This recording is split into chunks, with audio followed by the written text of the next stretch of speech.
Hey, welcome to the Clive Barker podcast. This is episode 31, Candyman 2, Farewell to the Flesh, and Candyman 3, Day of the Dead. It had been a long time since I'd seen Candyman 2. I saw it when it first came out, and then Candyman 3 I never even saw at all, until, just before for this podcast. So it was interesting going through and seeing those. We were originally going to talk about Books of the Damned, the comics instead, but we couldn't get the guests lined up that we wanted. So instead we're talking about the Candyman sequels, which were going to be the next thing anyway. So yeah, episode 51.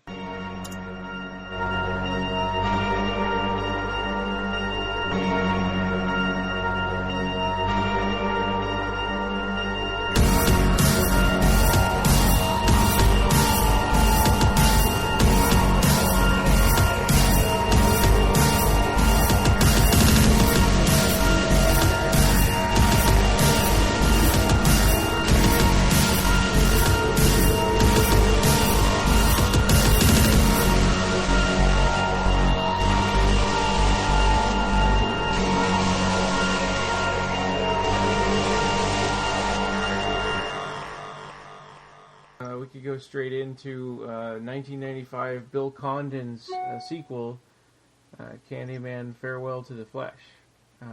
And Clive Barker was an executive producer on this and also came up with the story, and then there were two screenwriters that wrote the screenplay.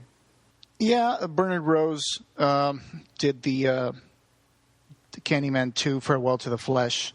Of course, Farewell to the Flesh, for people who don't know out there, because I know U.S. people don't really celebrate it, it's Carnival. Yeah. Carnival is, this is Bill Condon, it's not Bernard Rose. Oh. Are we talking about number 2? Yeah. Wasn't it Bernard Rose? Okay, then. Bill Condon that did Gods and Monsters. Oh, shucks. Then I gotta correct this. Okay. Hang in there. Right. Yeah, so Candyman Farewell to the Flesh, like you said, is from 95. Bill Condon directed it. Bill Condon, who also directed Gods and Monsters, and also the last couple of movies for the Twilight Saga. Yeah. For some reason. Yeah. And yeah, it's pretty cool. It's a pretty cool movie. It's one of the few sequels that I actually enjoyed. Yeah. To be honest, I enjoyed it. I thought it crystallized a little more of the Candyman story. Well, that was the nice part about it. I think. Yeah. I think what I don't like is that it decided that if you make a Candyman movie, it has to follow the formula of having a female main character who's investigating the Candyman, and then through the course of investigating, she calls him, and then he murders everyone around her. And sets her up as a murderer. Yeah. And then, all of that was in the first movie. So that was a little bit disappointing that they could make the plot different. I guess the reason why they do that is because Candyman is like this. He's like how should I put it? He's like a sexy monster. So he's like a romantic character. He's tragic and, pathetic at the same time. He is a character who, longs for everything that he's lost. His lost love, which was taken from him, not lost. Yeah. So I guess they do that female lead because it's this duality between death and the maiden that keeps coming back. And after having watched all those Hellraiser sequels...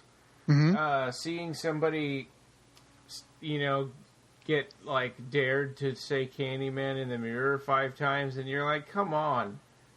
It's like opening the puzzle box. And did you ever call Typhoid Mary in front of the mirror? No.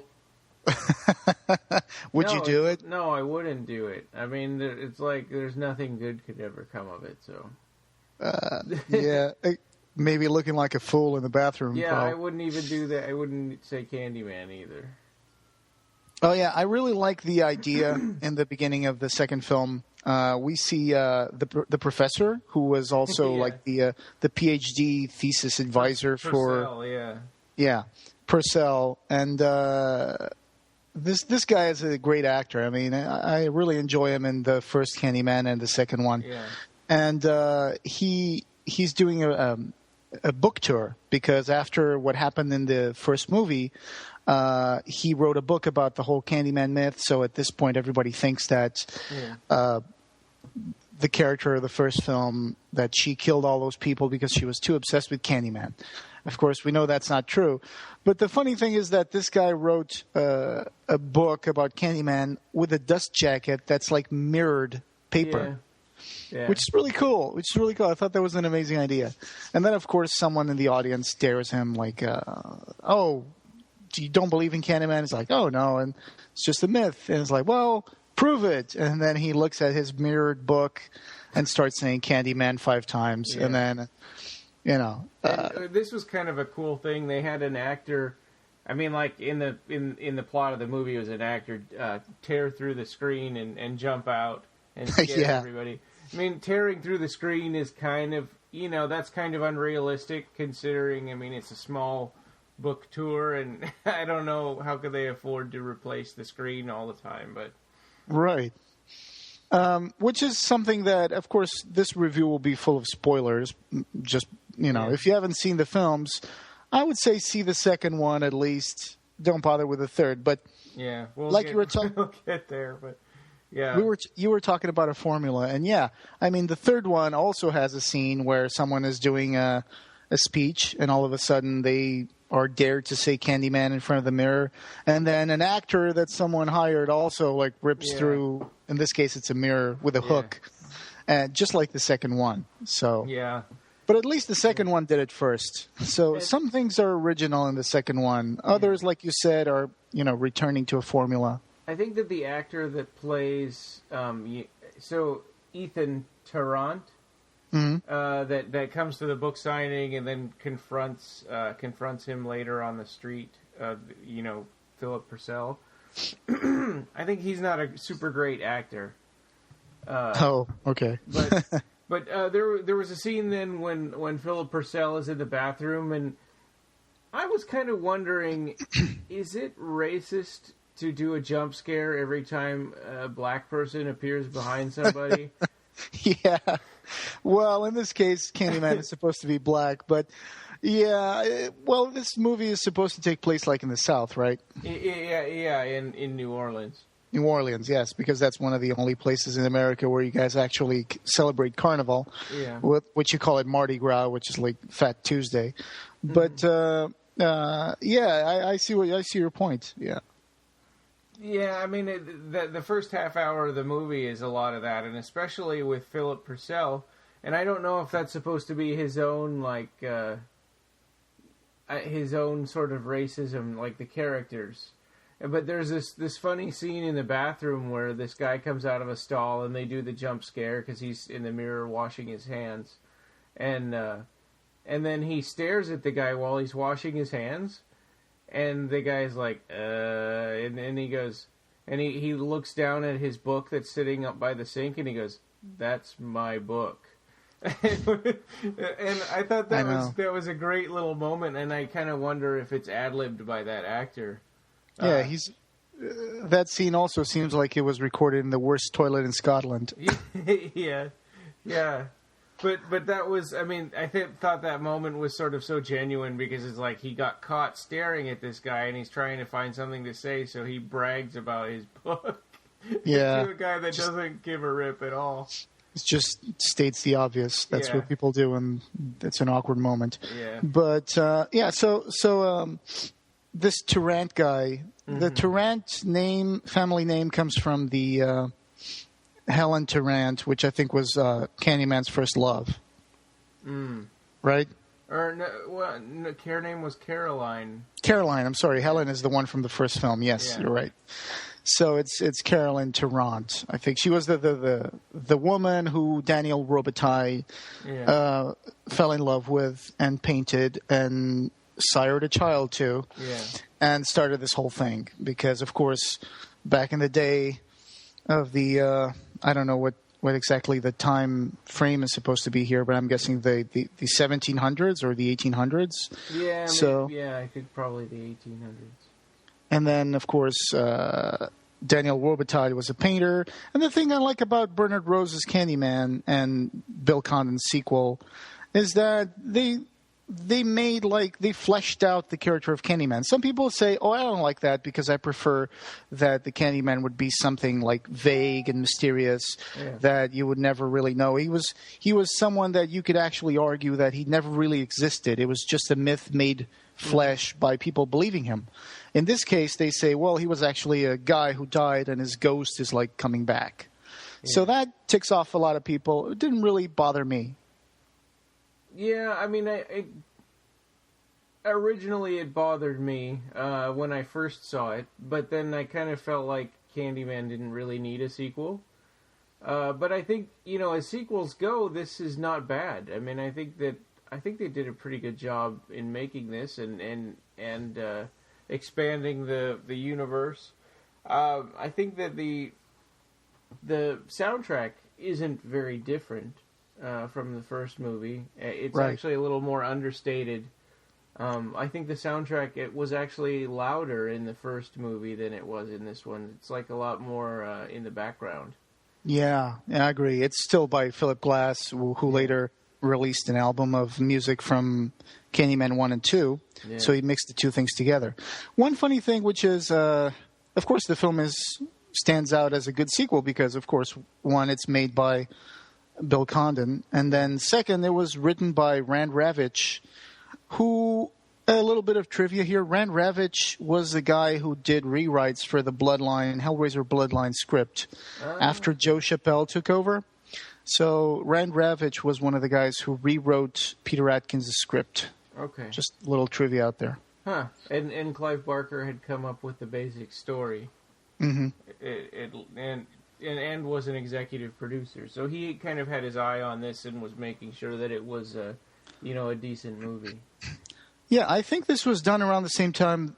Wasn't it around the same time that Lord of Illusions was done? Yeah, maybe a 90. So they think was Lord of Illusions 94, I think. Because I remember reading in Fangoria that at the time Clive Barker was shooting Lord of Illusions, Hellraiser 4 was coming out, and also Candyman 2 was coming out.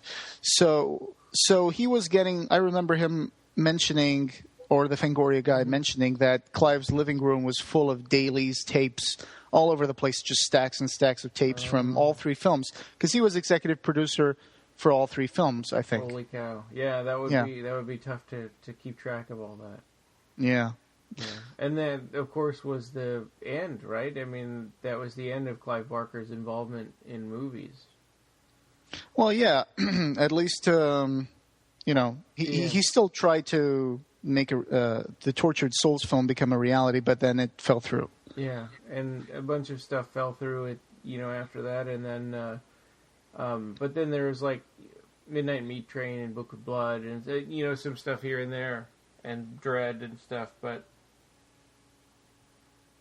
yeah, I mean, I think I guess at least all these sequels that he was involved in. Yeah, this would probably be the last sequel that he executive produced. Sure. Also, the little short synopsis for the story of number 2, like you started it out, and it's like, okay, so this woman, I think she's supposed to be, okay, she doesn't have anything to do with the Helen from the first film, of course. Right. That was a completely different person, but this one is supposed to be like the granddaughter. Yeah, the great-great-granddaughter, something like that, of Daniel Robitaille. Daniel Robitaille. Yeah. So, and the thing is that her father was found killed in their kind of colonial mansion house, and it was found by her brother. And all of a sudden, her brother is being charged of killing the professor who wrote the book on Candyman, Purcell. He threatened him in a bar. He shoved him in, he pushed him against a wall. And yeah. The reason that happened is because the Tarrant family knows about the Candyman myth, and they know that they need to keep that myth from spreading, because the more people know about Candyman, basically the more people will believe in him or call his name and get killed and stuff. Yeah. So when Purcell gets killed by the Candyman after his book tour antics, what happens is that Ethan Tarrant takes the blame for the murder. Yeah. Just so, I guess that was just so people wouldn't say, oh, the Candyman did it, or associate it with the Candyman.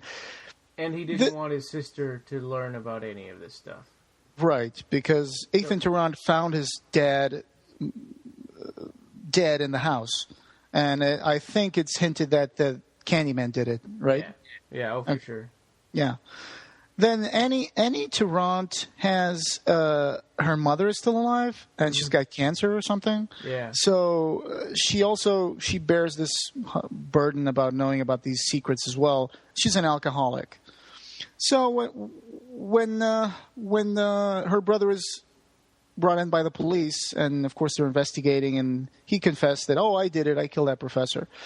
And Annie knows that something's wrong because her brother didn't do it. So she tells her brother, well, I'm going to find out who you're protecting. And he's like, no, don't do that. Yeah. Of course, she's going to look into it. She's going to find out about her family history. Mm-hmm. She's going to find out about Daniel Robitaille and all the secrets that happened and how he died. And when she calls Candyman, it's actually because she's trying to reassure the kids in her classroom, because she teaches, it looks like she teaches junior high school maybe. Sure. But she's trying to convince them that Candyman's not real, which is always a big no-no, because you never first doubt Candyman and then call him. Yeah, that's a good way to actually meet him. Yeah. But there's this kid also in her class who's really good at drawing things, and he's kind of a little scared and a little obsessed about Candyman too. So he draws like Candyman, like dying, being tortured, and stuff like that. And I guess what happens is that this all goes on while the carnival goes on, the Mardi Gras thing. Yeah. And there's all these shots, wonderful shots of New Orleans before Katrina ever hit, and there's a narrator that's like a radio DJ.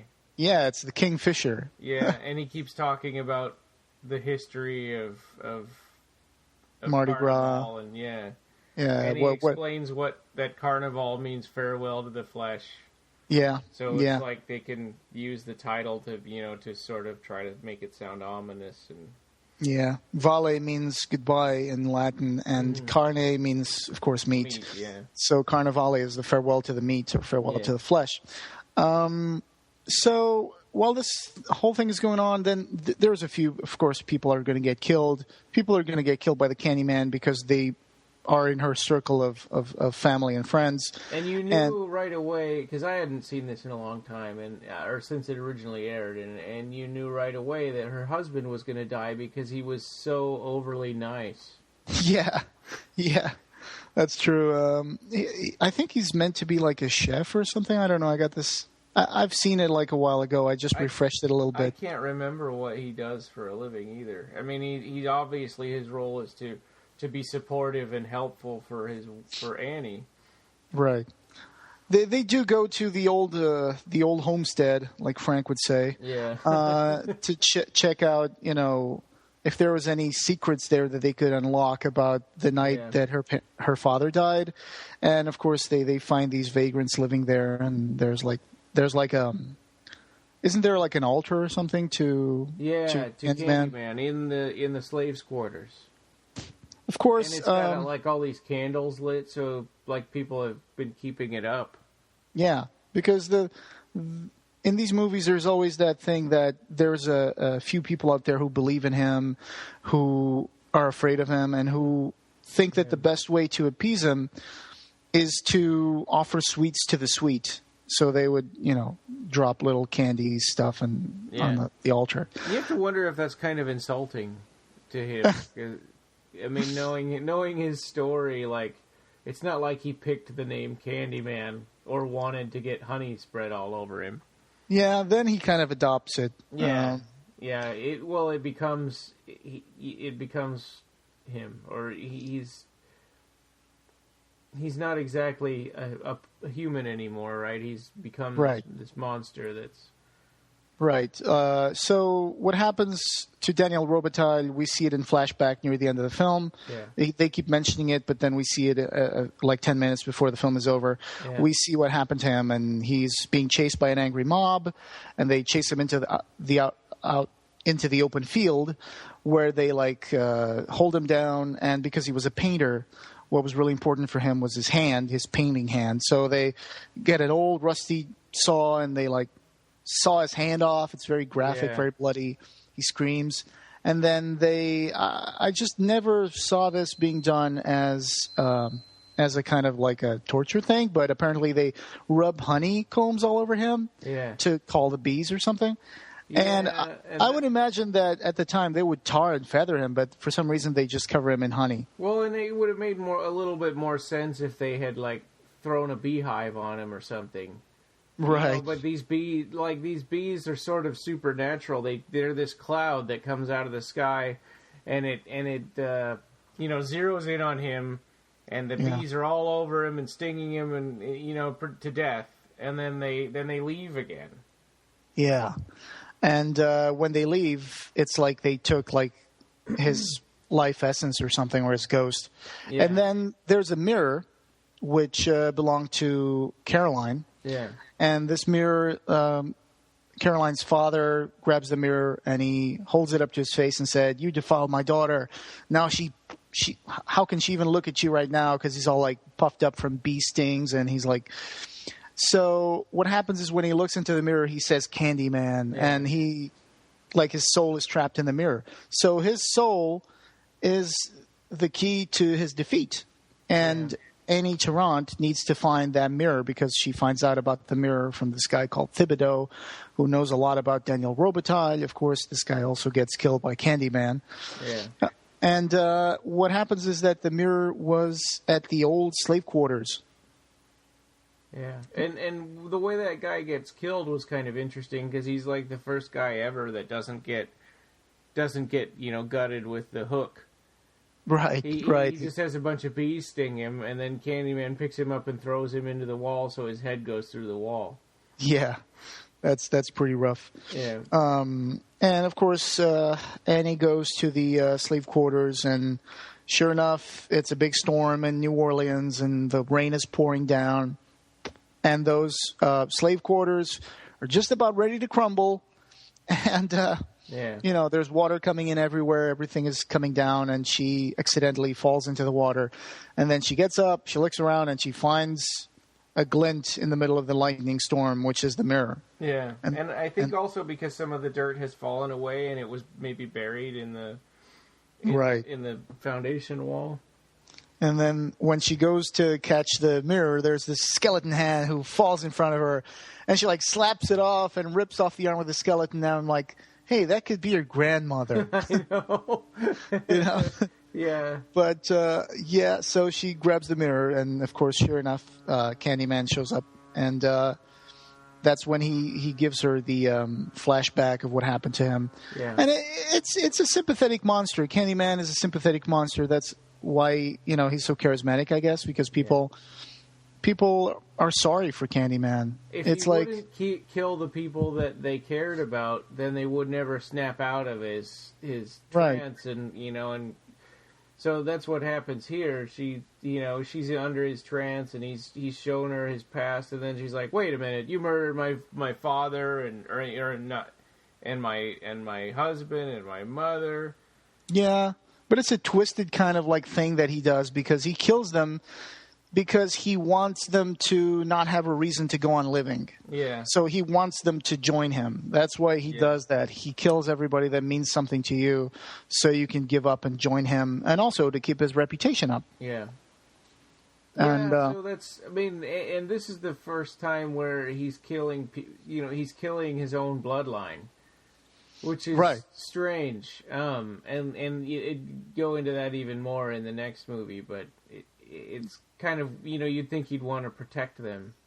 Well, the way he explains it is that he's trying to get all his family with him on the other side. Yeah. Well, that's more of a reason in the third film that comes up. Yeah. So it's kind of a Michael Myers thing. Like, okay, I need to get my bloodline to be with me because they took away my chance of happiness in having a family because Caroline was pregnant, and they killed him. So he wants his family to follow him into wherever he is. Yeah. Yep. A funny thing about Candyman 2 is that Bernard Rose almost did the sequel. Oh, really? Yeah. He almost did the sequel. Let me get my notes out and say, I remember reading this back in 2005. Gosh, that's been a while. There was an article at Fangoria with Bernard Rose called Bernard Rose Talks Amusement, Snuff, etc. So this was from August 31, 2005. And it said, Bernard Rose said, I was originally going to direct Candyman 2, says Rose. I wrote a sequel, but it was a cannibal movie, reportedly based on Clive Barker's story, The Midnight Meat Train. And they were all horrified by it. I sent it to Clive, and he said, pardon me for asking, but where is Candyman in all of this? However, I love the script, and I'd really like to make it soon. It's a brilliant story, and it ends with a British queen feasting on the body of prostitutes and throwing their entrails into the fire while her corgis look on. I think that the cannibal genre needs a comeback. So, wow. Okay. All right. So I don't know if he was like half joking, half telling the truth, but at least that's crazy. He says that it would be based on the Midnight Meat Train. So I don't know exactly how he would make this work with Candyman, but for whatever reason, he almost did that. So we dodged the bullet, folks. Well, yeah. I mean, geez. I mean, it would definitely not be following this Candyman formula that he set up in the first movie. No, not really. Also, another funny detail is that according to Anthony C. Ferrante of Fangoria, he recalls that at the first Candyman test screening, Bernard Rose went drunk as a skunk. That's actually in the Revelations website, this quote. Oh, really? Yes. Yes. And it's funny. It's like Bernard Rose is to Candyman like Peter Atkins is to Hellraiser. I think that Clive is the father, but Bernard Rose was the nurturing mother for Candyman because it was just a story in the books of blood, and he kind of fleshed it out and put it out there in the world. Yeah. And gave it a form, of course, the great Tony Todd. Yeah. Which, very cool looking. Yeah, and it was a great casting choice, and who would have thought of that?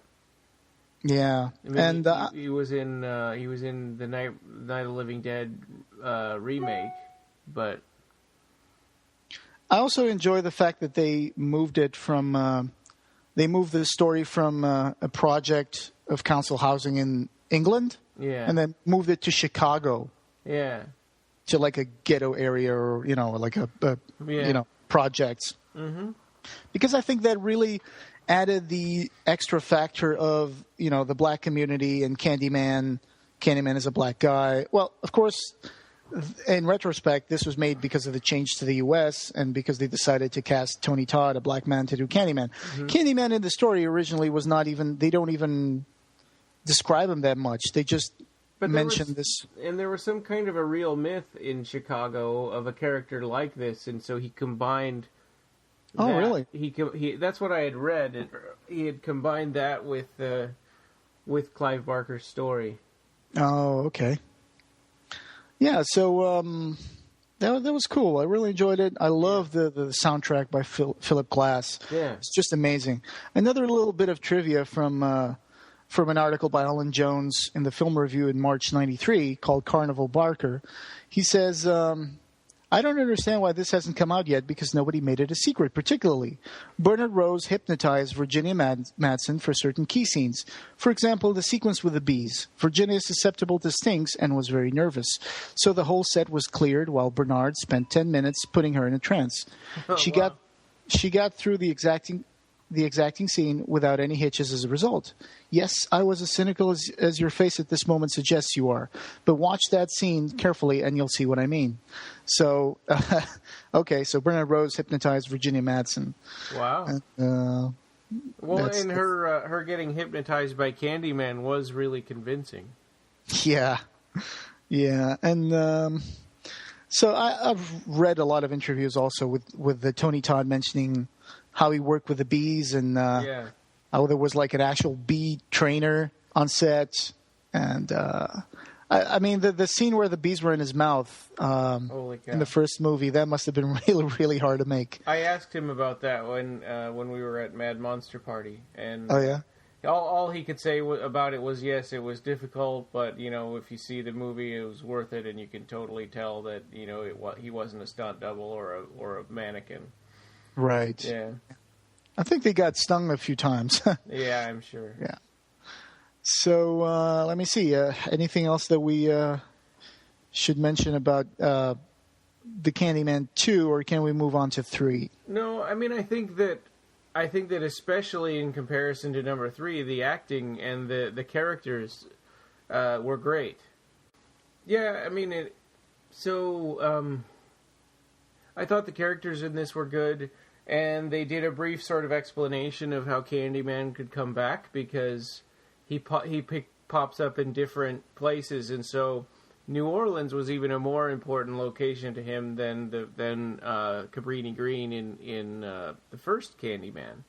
Yeah. Because Cabrini Green was just a place where his myth was strong. But New Orleans is where he's from.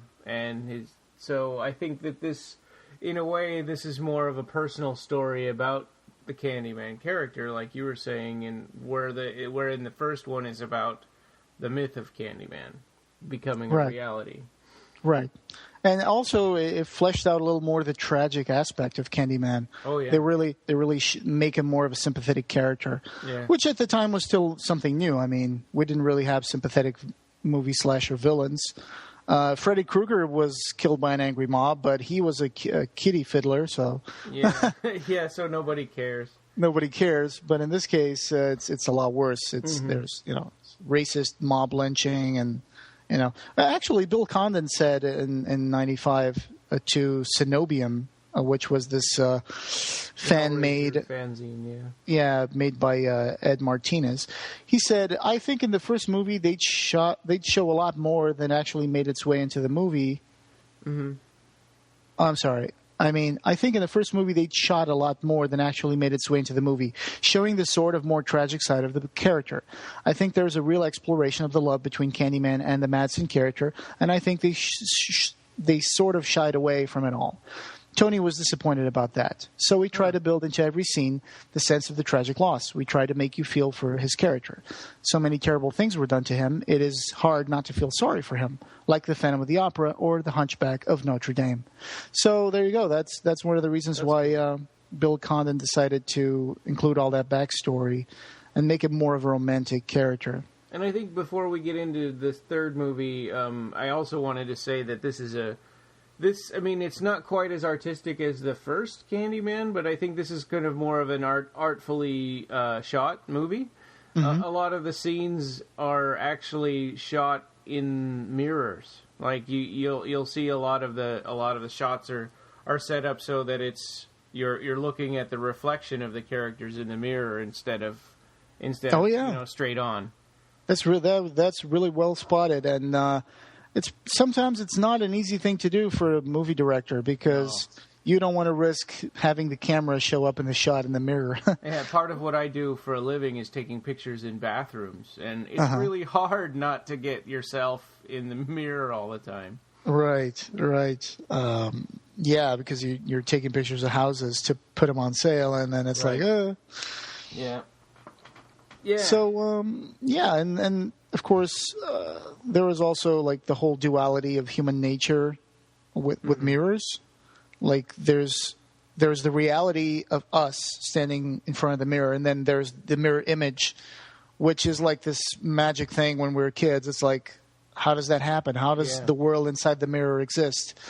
So in this case, it's like Candyman comes from across the mirror into our real world, and then he goes back into the mirror when he's done. Yeah, and Annie smashing the mirror is kind of a finality that says your soul was in this, and she smashes the mirror, and he shatters apart like he's made out of glass. And that's really good. Yeah, it's kind of their big CGI effect at the end of and it's CGI and practical because there's all these sort of glass bloody chunks of Candyman that sort of all fall to pieces. Oh yeah, that's a great scene right there in the ending. But when she breaks the mirror, I almost feel like she's not like defending herself or destroying the monster, like go to hell. It's more like she's setting him free. I get that vibe that she's like releasing him. Yeah. She's setting him free. It's not. I don't think that she does that in so much as defending herself as well as releasing him. Yeah. Not just like in anger. He's like whispering at her and trying to put her back in the trance, like, be my witness and then be my victim. And it's like all of a sudden she kind of like breaks out of her trance and goes like, "Nyeh!" And she grabs the mirror. She actually does that noise. "Nyeh!" Yeah. And she grabs the mirror and he's like, "No, don't do that," which kind of reminds me of the scene with Kirsty holding the box and Pinhead saying the same thing to her. It's like these characters have kind of like this restraint about them. They can't, it's like they want to kill her, but they can't touch her. It's like, Yeah, and then I did get that vibe because he was standing so close he could have easily just reached his hook over and stabbed her or something, but he didn't. Right. And especially when she grabbed the mirror, I guess maybe he'd be afraid that he would make her drop it. Mm-hmm. But the good thing, another good quote from Tony Todd here is he's talking about the origin of the Daniel Robitaille character. He goes on to say, "When I prepared for the first film, I went to a lot of museums and studied the art of the 1870s and 80s. Before he was the Candyman, Daniel Robitaille was an artist educated in the highest European society. So I took fencing, riding, and waltzing classes in preparation for the role." Wow. I bet those came in handy. "I wanted to really concentrate on the things that would reflect the way he dealt with people. The lines are all Clive's, even though I did all the background and came up with the idea that he was an artist. Bernard Rose incorporated it, and it's in the script for the second movie. I really think that making him an artist brings his sense of loss and frustration into focus. The mutilation to his painting hand fuels a great deal of that anger." So this was on the article B Movie Monster from Video World, August 96. One thing also that isn't really explained, and in the first movie, Purcell tells Helen that oh yeah, so they cut off his hand and then they jammed a rusty hook in its place. But in Farewell to the Flesh, they don't actually ever show them putting the hook on his arm. No, they kind of changed things a bit again. They kind of changed the story, which I wasn't happy about it, but at the same time I understand. It's like these stories are all like hearsay. When we hear them in the movie, that's usually someone is telling them. Right. So even though we get flashbacks, I guess, and I'm not trying to make excuses for the third movie, but maybe the flashback is not a real flashback. It's just like the depiction of what the person is quoting. Yeah. So I guess we can go into the third movie now.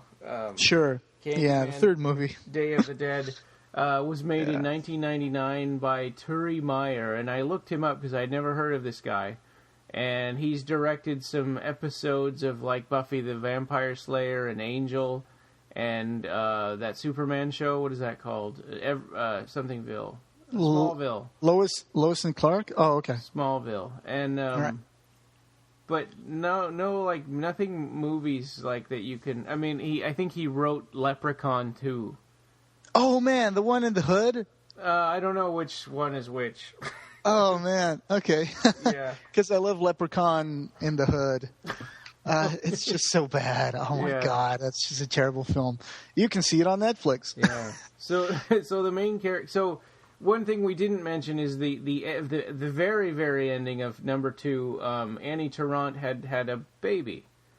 And, yes. And so this girl was probably 3 or 4 years old in the very, very end of the movie, and she's in her, and Annie's trying to put her down for a nap, and she's going through old photo albums and telling her about her family, and she says, "And I'll tell you a story about your great-great-great-great-grandfather someday when you're old enough." Yeah. And she's got like a mobile that's got these little mirrored surfaces on it, and the little girl starts saying Candyman's name into one of them. At the end, and then Annie runs in and puts her hand over her mouth, which was kind of a neat touch because you were expecting the final jump scare moment of the movie, and they cut it off, which was a cool way to end the movie. I have to say, I just hate that. I hate that ending so much. Oh, really? Yeah. I mean, for once, it's like, who the hell puts a mobile with glass shards on top of her baby? And the second is, why would the girl know about Candyman and how to say 5 times Candyman on a mirror? If you're Annie Tarrant, you would never tell that to a kid after what just happened in the movie. I think the only purpose of that was to subvert your expectation that the Candyman was going to jump out at the end. Yeah, it's just the cliche, typical sequel kind of thing. Open end. Well, there were some other cliche sequel stuff in this movie, but yeah, I know what you mean. So, but what that does is that sets up the third movie, which is awful, but... terrible. This was only filmed 4 years after the first movie, so this was in 1999, but for some reason, Annie Tarrant's daughter, whose name is Caroline, is an adult. Yeah, she's now a full-grown woman who was Playboy of the Month... Playmate of the Month 95 or something. Was she for sure? Because reading her backstory on the DVD, it just said that she was married to Nikki Sixx from Motley Crue, and that she was on Baywatch and Baywatch Nights. Yeah, well, it says that on her IMDb. Yeah. So, yeah, Donna. I guess we can. Donna D'Errico. Yeah, I guess I can Google it up really quickly while you talk. Yeah. So she. I think, and what they, Annie was a great character in the second movie, but they ruined her character in this movie with flashbacks of the mother getting her throat cut over and over. Yeah. She saw this like 5 times in flashbacks, and the ghost of her mother appearing with Candyman so that he could cut her throat again.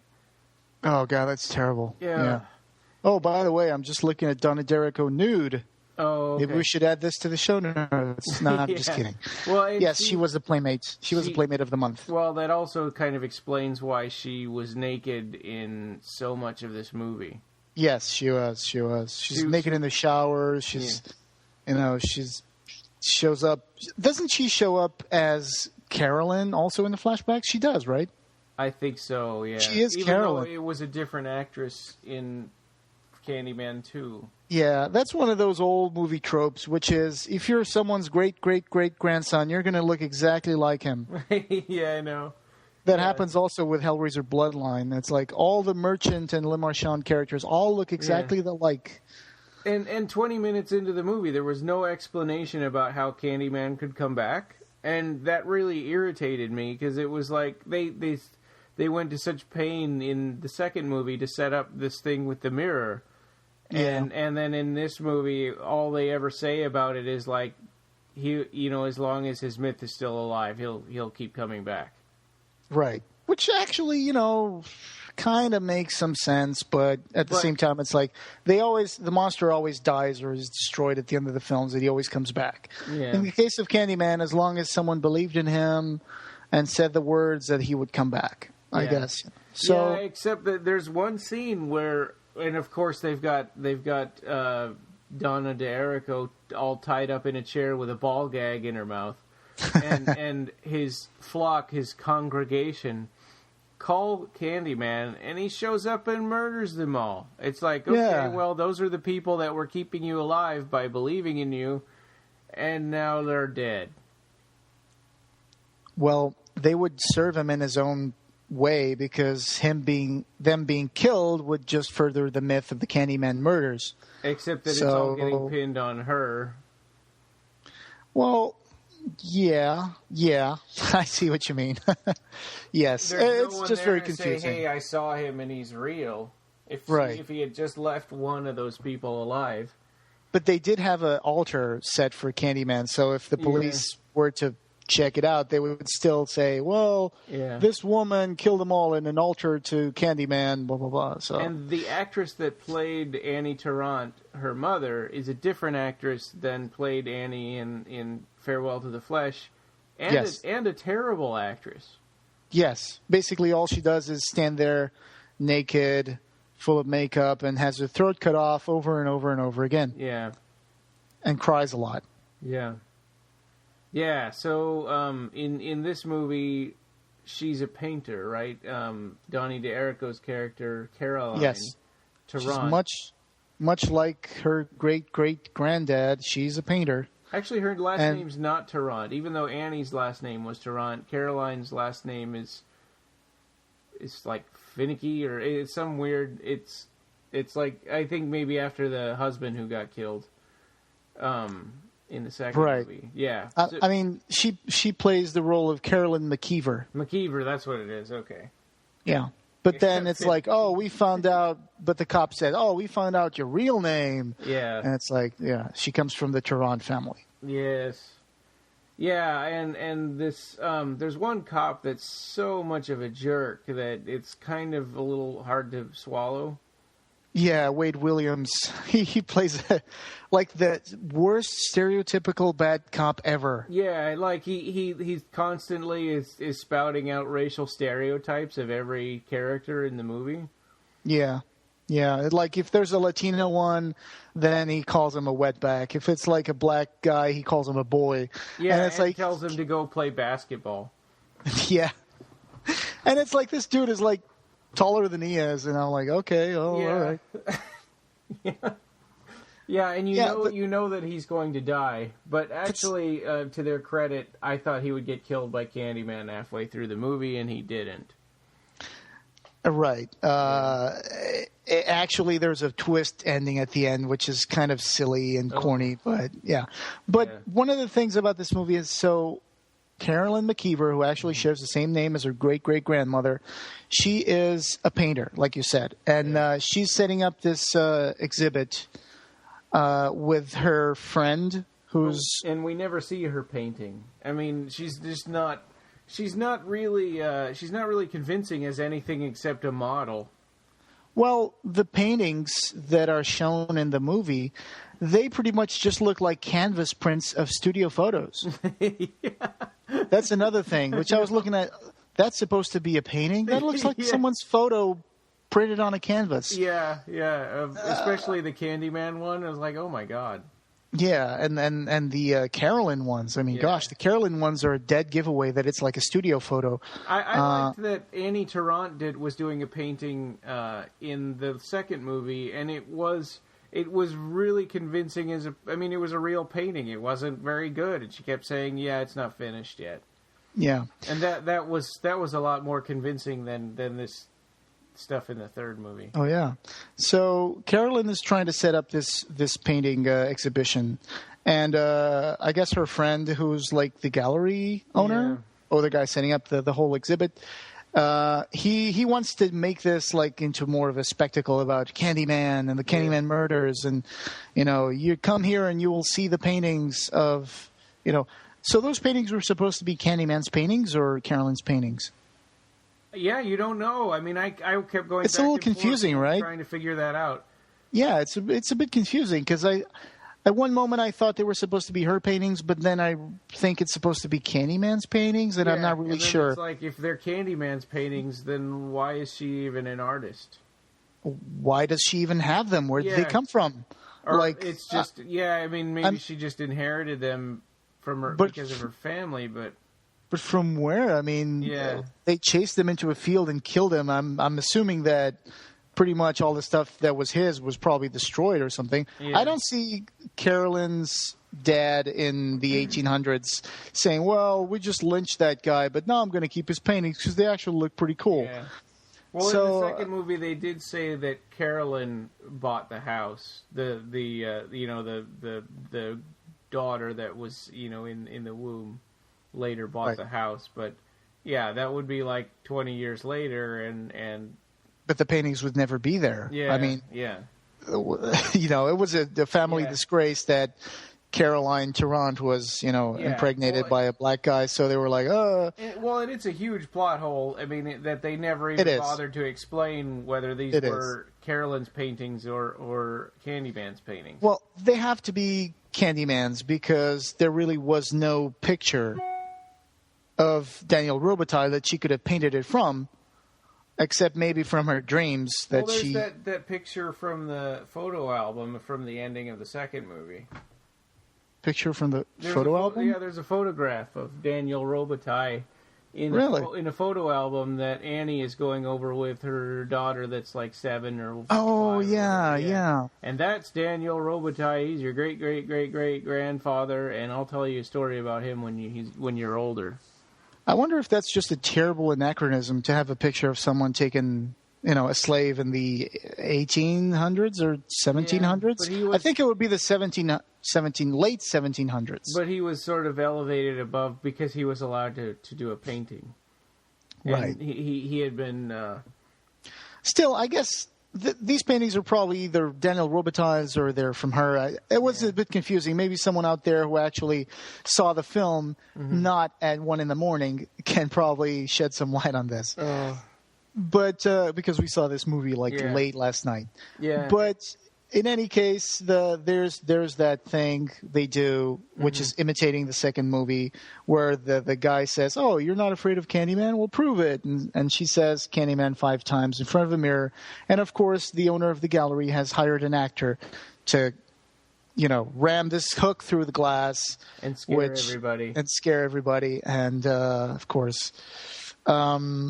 And what happens? Candyman followers were there in the audience, and they were just a bunch of punks. But then, being there at that lame gallery opening was like inspired them so much that they became Candyman congregation. Yeah, like 48 hours later or something. Yeah. It's like, what? These guys all of a sudden they're like the Hot Topic Brigade for Candyman, and I'm like, where did that come from? It's kind of this movie, to some extent, reminded me a little bit in the same feel as Hellraiser Deader, where they have this female character and she's being haunted by a monster. Except and there's that this actress cult. Was a good actress, and this one is not. Yes. So basically, what happens here, and we're trying to keep this as less confusing as possible, is that the owner of the gallery gets murdered by Candyman because Carolyn said the words in front of a mirror. And even though the hook who broke through was from an actor, Candyman actually shows up later and kills the owner of the gallery. And his girlfriend that he's got. And his girlfriend with bees and hooks.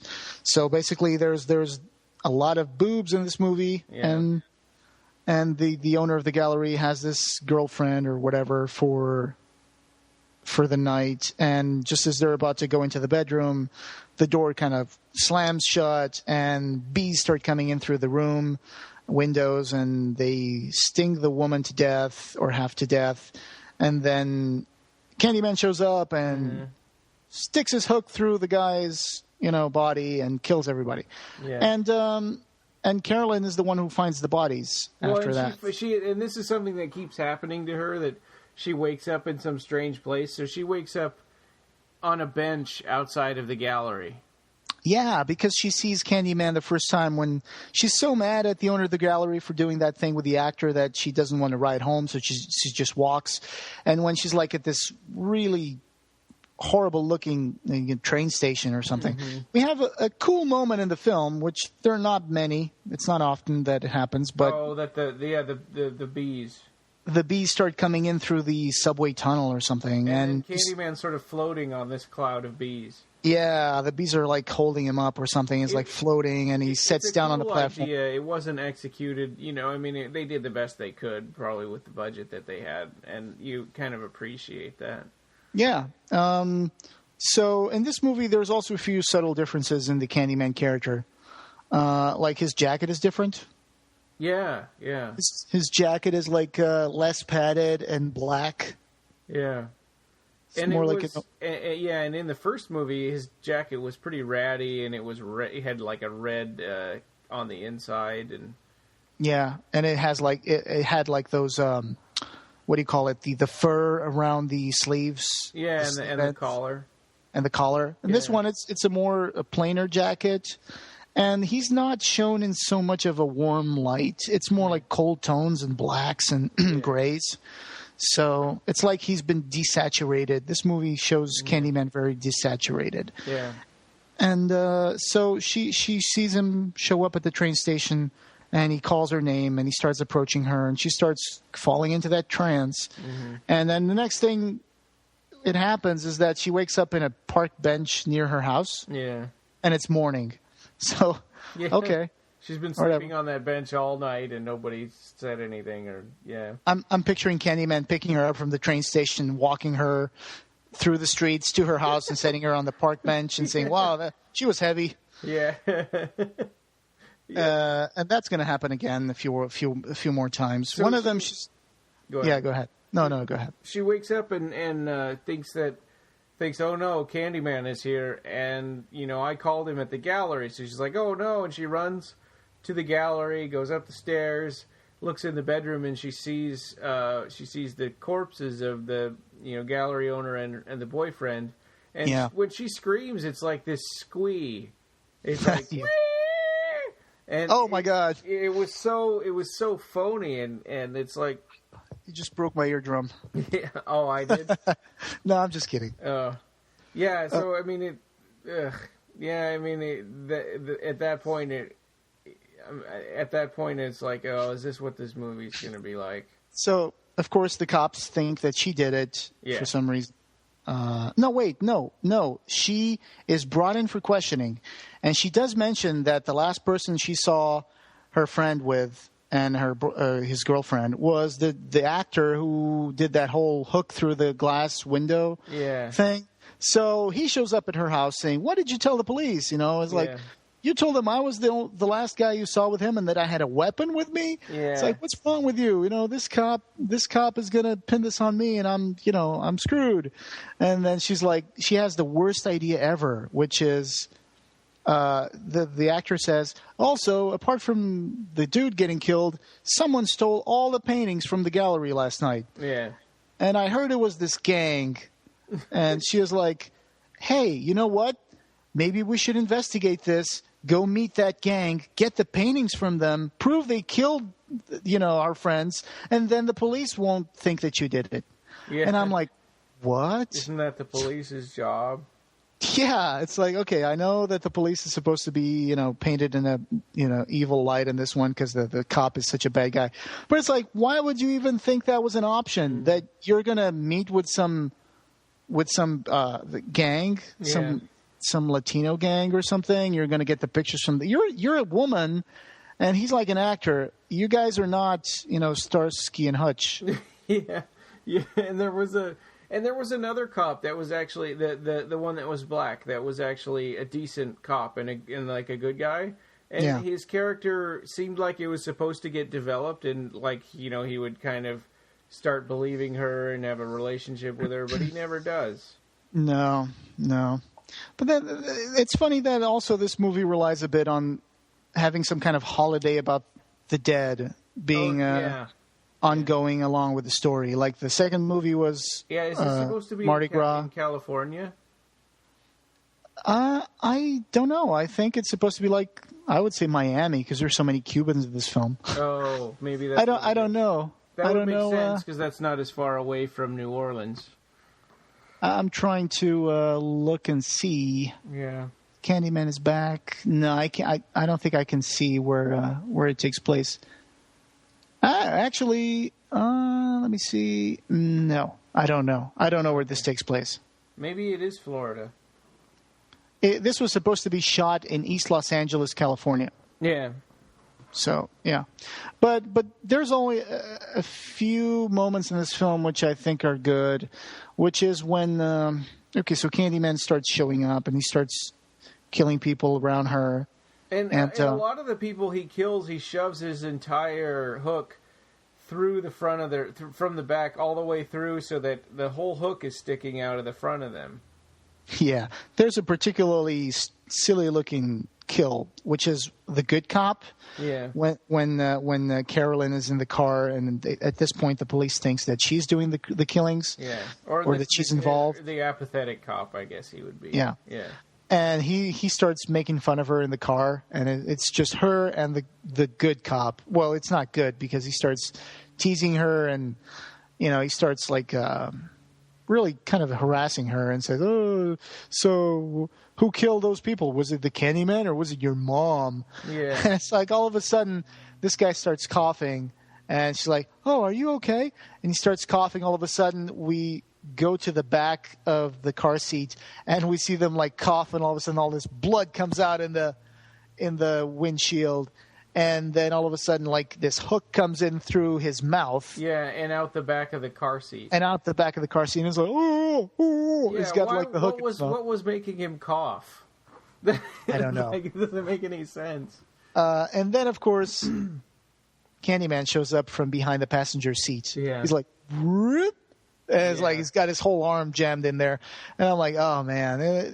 It's common that Candyman shows up in the weirdest places, like coming out from a bed in the first one, coming up from under a desk in the first one as well, when he kills the psychiatrist who's taking care of Virginia Madsen's character and stuff like that. But it's just sometimes it looks silly when he's climbing like from under someone's lap in a car or something like that. It just seems funny.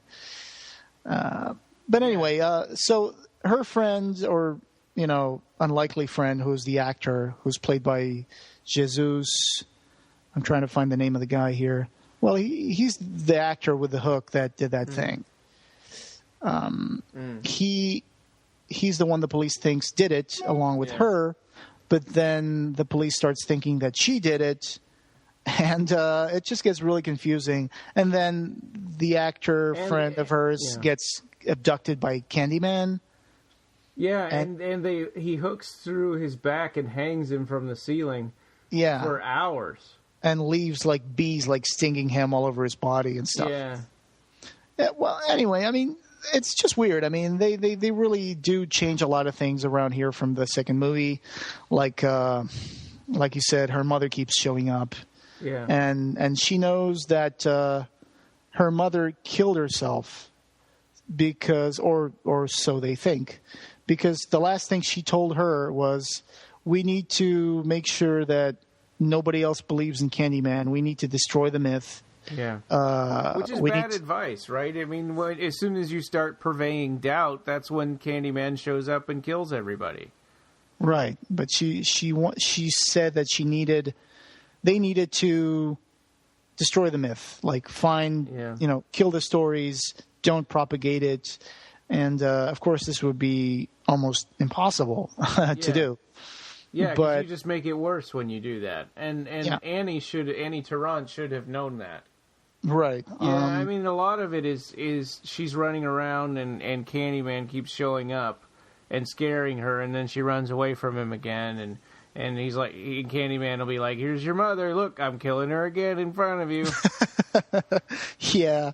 And then, of course, there's this foreshadowing that happens when her friend takes her to see his grandmother, and then she's like this Cuban santera, and he says, well, my abuelita can help you, because you're being like haunted by this evil, and the granny is the best actress in the film.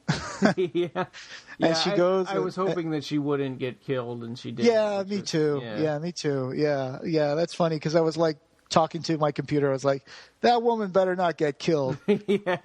Yeah, and I had never seen this, even though I owned the DVD and I actually had it autographed by Tony Todd. This was the first time that I actually had watched it. Oh, you actually own Candyman Day of the Dead. Yeah, well, when we started the podcast, like January 2012, I started buying up stuff, soundtracks and movies that I'd never seen, or that like all the Hellraiser sequels, and I bought this movie. So I owned all these things, but I just figured I'm probably going to watch them for the podcast anyway, so I had never seen this movie until last night. Right. But so basically what happens is, after a lot of like people get killed, and her flatmate gets killed as well. Yeah. And what happens, like you said, she runs around a lot. It's not really much of a story. And then she runs into the Dia de los Muertos celebrations, and everybody's dressed like in those skeleton masks and holding those candy skulls. And it's almost sort of a ripoff of the shot of Annie Tarrant running away from Candyman in the middle of Mardi Gras.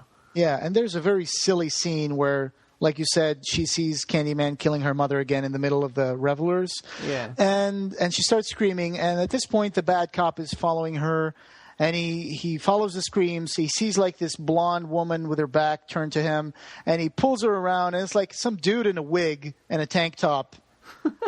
It's like, where is she? Where is she? He's pointing the gun at her, at his head, to the dude with the blonde wig. And I'm like, what the hell? This is like the cheapest thing ever. Yeah. Like showing the screams, the cop runs to the woman, and then he sees like what looks like the woman, and he turns around, it's some dude with a wig. He should have just said at that, I mean, he would have just at that point said, oh, sorry, and kept going. Yeah, and he starts screaming, where is her? Where is her? Yeah. And then, of course, the good cop, the black guy, shows up, and he said, what are you doing? He's like, get away from me, boy. And bam, bam, the guy gives him a left and a right and knocks him down. And it's like, wow, good shot. Yeah. So, yeah, but of course this guy is spiraling into his own obsession because it's really stupid. It's really stupid. Soon after that, he got his badge taken away, right? Right. He gets his badge taken away. One little mistake, and they take away my badge. And I don't know if the mistake was leaving his partner to get murdered in the car.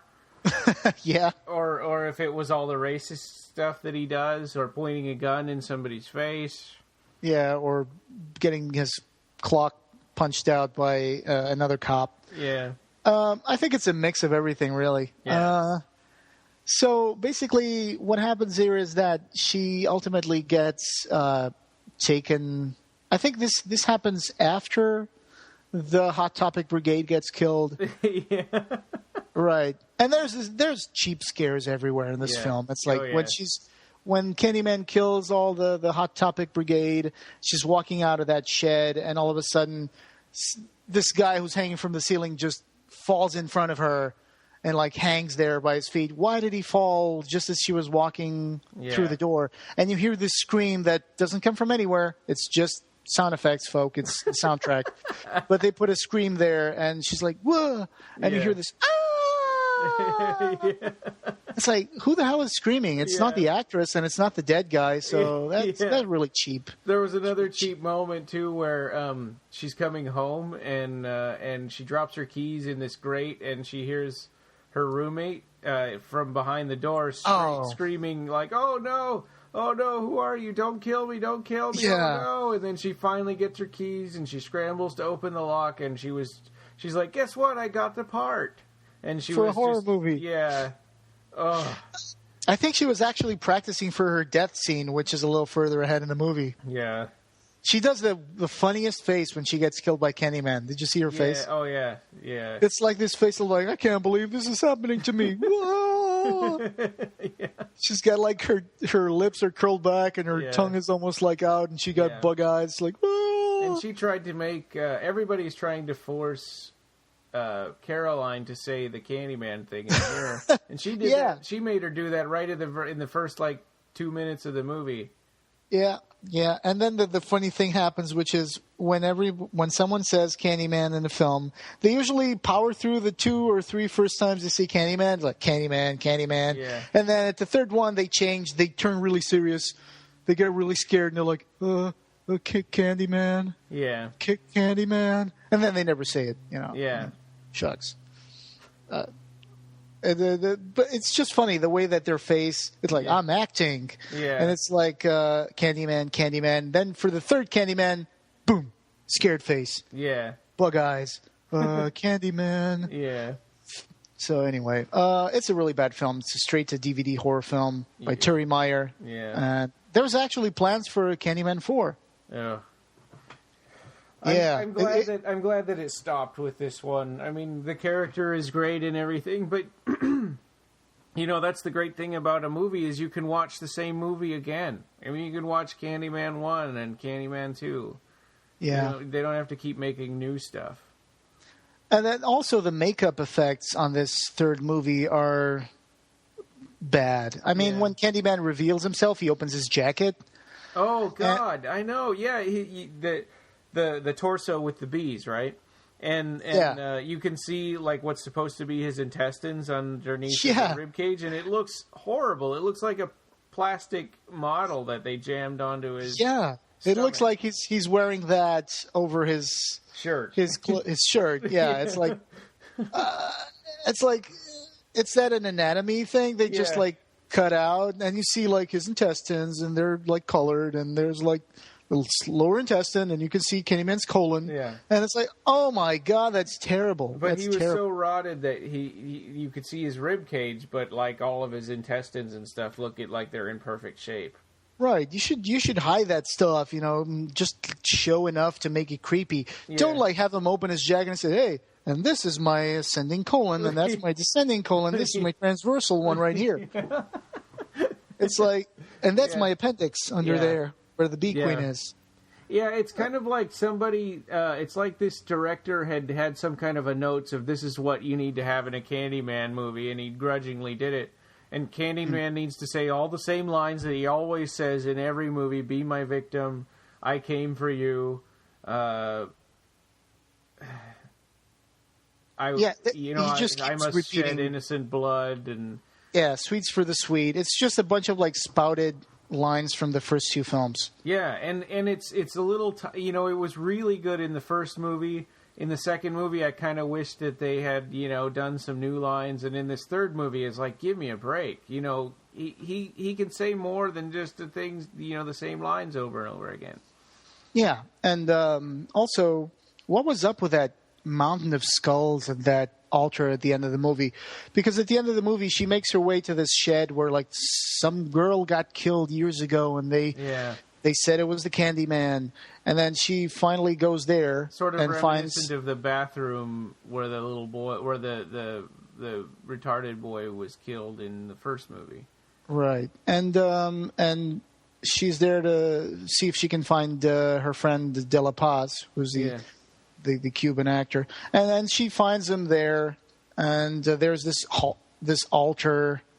And it's weird, right? That shed was just a shed, but when you walk inside of it, it's like a warehouse. Yeah, it's like huge, and there's this fake-looking mountain of skulls and dirt, which is obviously just something made out of like resin and plastic skeletons. And then she's trying to go up that pile of stuff, and she just keeps falling down. Like, oh, I can't go up here. I can't go up here. To get to the painting of Candyman that either she painted or Candyman painted. Yeah, which is basically a photo printed on a canvas. But then Candyman shows up. He tries to convince her again that dying is great, and you'll be remembered forever as one of my victims, and we will go into legend, and you and I, and you're the last of my bloodline, and our family will be together because they took everything away from me. My victim. But then she snaps out of it because she remembers all her dumb friends and casual acquaintances that were murdered, and her mother. And she's like, wait a minute, and she climbs back up the hill and uses the hook and slashes up the painting. Yeah, did you get that whole foreshadowing thing about the little abuelita? She tells her, there is no evil without good. One cannot exist without the other. And you have to destroy the good. And I guess that somehow that meant destroy the paintings. Yeah, I didn't understand that either. And I was actually having a hard time hearing her when she was saying that stuff. Yeah, because I kept turning it down so that when everybody screamed, it wouldn't wake up the baby. I saw it with phones on, so. Oh, okay. But I was trying to understand what that was going to mean at the end of the film, and I was like, okay, there's no evil without good, sure, okay, the duality thing. Yeah. But then I was like, I didn't really see that come to a satisfying conclusion that would have audiences say, oh, that's what she meant. Oh, yeah, rip up the painting that either Caroline or Candyman made, and we don't even know. Yeah, basically what happened was that she's trying to run away from Candyman when he's trying to kill her at the end. She makes it to his altar where his painting is, and then she accidentally like slashes the painting. Well, not accidentally, but she slashes the painting, and we see that each slash on the painting of Daniel Robitaille slashes Candyman in the same spot, and he bleeds out these bees. Yeah. Yeah, and he's like, no, stop. And then she drops some burning candles onto the painting Painting catches on fire. Candyman catches on fire. Candyman explodes in a cloud of fire bees. Yeah. And we see this CGI bad-looking face like going roar towards the camera, and it's gone. So it's a huge CGI mess at the end. It's like he explodes several times, and it's like, that's not... But they sort of set it up that this mirror, I mean, that the painting is just like the mirror in that it doesn't really kill Candyman. The only way to kill him is to have everybody forget about him. And I guess that was sort of the purpose of this movie, too, was to make everybody hate Candyman and never want to see another movie again. Oh, and the way they do that is after Candyman is defeated, she's like holding a De La Paz, and all of a sudden the bad cop shows in all disheveled. He's got like dirty shirt and is all sweaty. And it's like, whoa, I found you.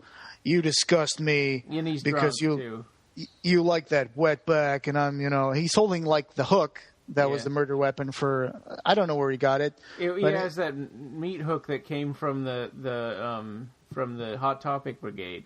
Yeah, right. So he's saying, well, I'm gonna take care of you. I'm gonna kill you, and she's like. Well, it wasn't me. It was Candyman. I didn't kill anybody. It's like, Candyman, huh? I'm Candyman. And then, as he's about to kill her, bam! The black cop shoots him because he just made it to the warehouse for some reason. And this was so lame that the bullet hole went through the guy, and then the cop came around the corner. Oh, you noticed that too? Yeah, I was just about to mention that. He shot his bullet around the corner? Yeah. Yeah, I noticed that. I was like... Okay, how did that angle work? Because we see him get shot, and then we see the guy going around the corner. You okay? Yeah, like, and obviously it was supposed to be a reveal, like, hey, I'm the one who shot him. Which, that would have been fine, except that it didn't make any sense. From he couldn't have shot him from where he came out of. Right. I wonder if he missed his mark, and they was like, just roll with it. Yeah, we don't have any more film. Yeah, but so...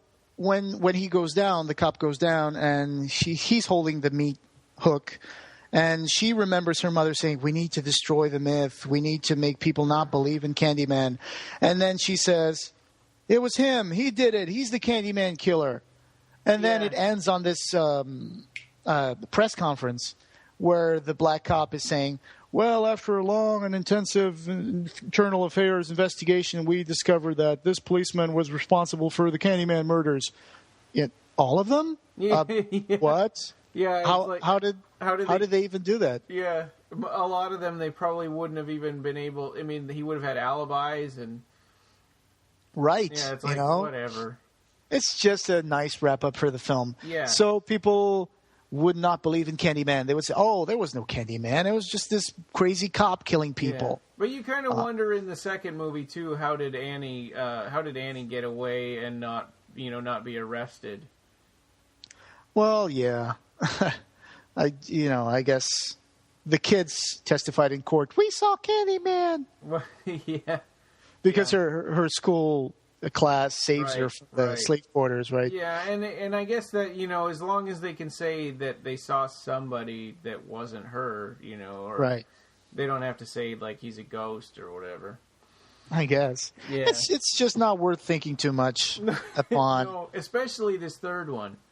Yeah, especially the third one. It's really, really weak. Yeah, and you could tell that they centered it around the Day of the Dead festivities or whatever, because they wanted to use the same trope as the second movie and have an ominous sounding festival name for the subtitle.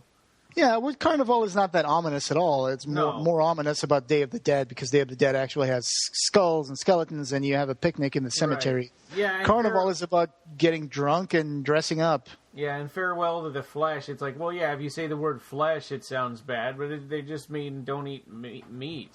Yeah, it's like the 40 days until Easter, where you're supposed to abstain from something. Yeah. Or eat fish on Fridays or something like that. So yeah, I wouldn't recommend Candyman 3 to anybody. No. But I would definitely recommend you watch Candyman 2 if you liked 1. Yeah. Yeah, I like the movie. Yeah, I mean it expands on the story and just was, it was kind of a nice expansion, I guess. Yeah. We got some comments. We got some comments on the Facebook page. We got a friend of ours, Jonathan McAvoy, said, the first film is the only decent one. Some films don't require a sequel. And apart from Event Horizon and The Exorcist, no film has it really chilled me like the first Candyman movie did. Yeah. No, sure, I would agree. Comparing Candyman to Event Horizon and The Exorcist is they're different movies in their own right. I think that Candyman is about the performances and the music and the atmosphere. Yeah. Especially the first one. And I must confess, though, that Candyman never really scared me. It's more like this fascination. It's kind of like the Cenobites. I was never scared by Hellraiser. More like fascinated by it. It's like, you want to know more about those characters. And like, hey, that dude's got pins in his face and he's wearing leather and he's looking really cool. And I want to see more of this guy. It's not like Freddy Krueger, which actually scarred me for life when I was a teenager, a kid. And I was like, I'm not going to sleep with my arm hanging out of my bed because Freddy's going to get it. Yeah. So in that regard, I never really got scared by either Hellraiser or Candyman. I'm pretty susceptible to jump scares. They bug me, and actually, I try not to watch movies that have them. Well, yeah, because they're a cheap way to make the audience get scared. Yeah, that's not being scared. It's more like being surprised. Yeah, they even did it in the first Candyman, where that dog jumps out and barks at her. Oh yeah. Yeah, but I mean, it's that and I don't know. I don't watch horror movies that aren't like supernatural in some way. That are just about. Oh, you don't like them? I don't like horror movies that aren't supernatural. Oh, you mean like Saw or something like that? Yeah, okay. Saw or Hostel or whatever. Or, right. Human Centipede. I've never seen any of those things. Oh God, that's not even horror. That's more like gross. Yeah. We had other feedback, right? Oh, yeah, and Donnie says, is Day of the Dead the semi-pathetic porn one? It was awful if I remember correctly. Yes. Yeah, yes. It was. I mean, when she wasn't naked, they made sure that her nipples were poking, out on her t-shirt or whatever. Right, or a little tank top. Yeah. Or little boy shorts. Her little sexy boy shorts. yeah. I mean, she was a Baywatch actress, and I don't know. I mean, they did that. Playmates. That's what they picked her for. She wasn't for her acting. In the little bio for Donna D'Errico on the DVD, it said like she had a quote that says like every actress should get a horror movie under her belt. So it's kind of like, I don't care about this movie. It's just, this is something you're supposed to do if you're an actress. Right. So, yeah, that was Candyman 2 and 3. Yeah. We already spoke about 1, The Forbidden. Well, yeah, when we were talking about the Books of Blood and their adaptations. So, definitely check out number 2, but I wouldn't bother with number 3. Number 3 is just terrible. Yeah, number 3 is really kind of a ripoff of number 2, but it's just not. I mean, it's not even close to as good. Yeah, there's definitely a rule of diminishing returns from 1 to 2 to 3. And it was such a budget movie, and I kept wondering why they refilmed the flashback of Daniel Robitaille and getting his hand sawed off, and why would they go to the trouble of all that when they had it in the second movie? They could have just gone back and used that, and it would have saved them a lot of money. Yeah, I don't know if that's something that directors like to do using other directors' work, but definitely, they could have at least reenacted it more accurately. And I really like I like kind of the setting that they used for it. Oh, but that big old dead tree that they tied on that him big to. Old, yeah, and the big old dead tree. It was more like a log in the second movie. Yeah, it was a log. It was bright sunshine, middle of the day. Yeah. And in this movie, the flashback to Daniel Robitaille's origin was almost at night or in the evening, and it's like wind is blowing, bees are flying, and he's hanging to this big old tree, like Conan is crucified in like the first Conan. Yeah. So it was okay. I mean, some things were fine, but the execution was not very good. I also like the fact that they said that they showed him his face in the mirror, and then they said his name 5 times, Candyman, and then he died when they said the 5th Candyman. Oh, I didn't even notice that. Yeah, they said, well, they rubbed him down with like honeycombs, and then the bees came and they killed him while he bled out of his hand, and the crowd started chanting Candyman, and when they did it the 5th time, he died. Oh. So I guess that was to explain why they say Candyman 5 times. But it's different from the memory that he had of it from the second movie. Yeah, which is probably the accurate version. Yeah. Yeah, So, I mean... Another thing that I thought was really, really silly was... shucks, I forgot what I was going to say. I think her delivery of saying there's no such thing as Candyman over and over in the movie was getting old, and it was lame. Yeah, I also thought the part where that was really silly was when she goes back to the house where De La Paz's grandmother is. Mm-hmm. And at this point, De La Paz has been abducted by Candyman, and she's trying to find him, and she knows that Candyman's got him. So she runs back to his grandmother's house, and she knocks on the door. She goes like, "Open the door, David's in trouble, abuelita, abuelita," boom, boom, boom, boom, boom.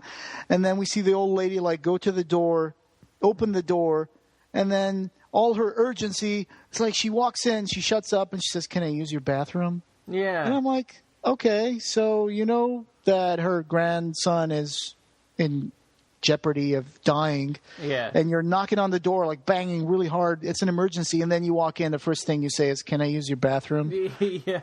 It's like, okay. So, yeah. But the old lady definitely is one of the highlights of the film. The whole sequence where David takes her to see his grandmother, and she like does these prayers and smokes a cigar over her head and asks her to say the name of the evil that's haunting her into an egg, and then she cracks the egg. There's like some blood in the egg. Yeah, and actually that was kind of a cool moment when the first bee pops out of the egg. Yeah. That was kind of neat and not something that, we've seen before. Right.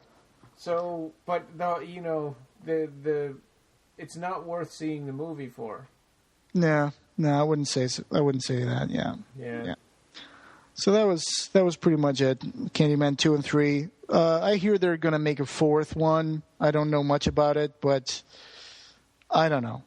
I really, hope that Tony Todd continues to have a full career, but I think that I wish that he would have better roles as Candyman. Yeah. Because the third one, it just feels like a carbon copy of the second and first one. Yeah. Yeah, there's nothing really original or interesting about this third movie at all. Yeah. They should find a way to give him at least another tagline apart from "Be My Victim." Yeah. Because he just keeps saying that over and over again. Yeah. Sorry, Tony Todd. Yep, we don't think it's your fault. Yeah. Loved you in The Crow. Yeah, that's right. Right. Yeah, and in the Night of the Living Dead remake. I don't think I've seen that movie yet. Oh, really? Yeah, 1990 Tom Savini one. Oh, I'll need to take a look at that one. I missed some of those classics. Yeah, that remake is pretty cool because it's they change the character of Barbara, and they make her a stronger character instead of the hysterical person that she was in the black and white one. You're not talking about Ken Foree, right? It's Tony Todd. What? You're not talking about Ken Foree, the black dude that's also in. Well, Tony Todd plays his character in the remake. Right. Oh, okay. All right. Yeah. And I can't think of her name. Patricia Tallman plays Barbara. Oh, cool. Yeah. I'll have to take a look at that. Is that the one where there's like this gang of motorcycles, motorcycle gang goes into a mall? No, that's Dawn of the Dead. Oh, that's Dawn of the Dead. Yeah, okay. This is the Night of the Living Dead 1990 remake. Oh, well, I mix all that stuff up. I'm sorry. This has nothing to do with Yeah, it's okay. Clive Barker. So, yeah, that was it. That was cool. All right. So I guess we're kind of finished up. That was the only comments that we had. We were originally planning on talking about Books of the Damned, so I put out some posts about that. But scheduling didn't really work out for that, so that's going to be a little bit later on. Yeah, we're trying to secure some interesting people to talk to as well. Yeah. So this was kind of our next one in line. So, and it wasn't too hard to sit down and watch this third movie was hard to watch. Yeah, it was almost as hard to watch as Hellraiser Revelations. Not almost. Quite, yeah. Hellraiser Revelations was worse. Yeah, I mean, in this one, you've got some mediocre actors and really bad actors, and that one, it's like almost everybody is bad. I hope you listeners out there appreciate the sacrifices we do for the podcast. Yeah, that's right. We, for me, I got up at 6:30 in the morning to do this one. Yeah. Staying up really late watching that horrible Candyman Day of the Dead. Oh, God, yes. Now I feel bad for making Tony Todd autograph that. I mean, I also had him autograph Night of the Living Dead 1990, and I had him autograph the original Candyman. Hey, he made the movie. He was in it, so, you know, he got the money for the part. I don't feel too bad anyway. He was talking to somebody else through like 3/4 of my interview with him. Oh, yeah, I remember that. Yeah, that was part of one of the podcast episodes, right? Yeah. I had to seriously edit it down so it didn't bore everybody with him talking about like where he can get good barbecue food and and like, you know, where he can go to party or whatever. You can reach us on the web at www.clivebarkercast.com. Leave us a review on iTunes. Like us on Facebook and join the Occupy Midian group. On Twitter, we're at BarkerCast and at Occupy Midian. The forum is www.clivebarkerfans.com/forum. Hey, and if you want to go to a Clive Barker forum without a lot of people where it feels like you're talking to just the most, hardcore fans, that's a good place to go. It's been kind of dead lately, so we could use some more people over there. And the theme song was by Colin Lakativa.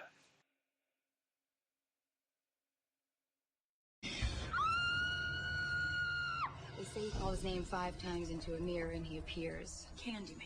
And when he comes, he'll be the last thing you ever see. Candyman. Hate generates hate. Candyman. Evil breeds evil. Candyman, be my victim. It's my book.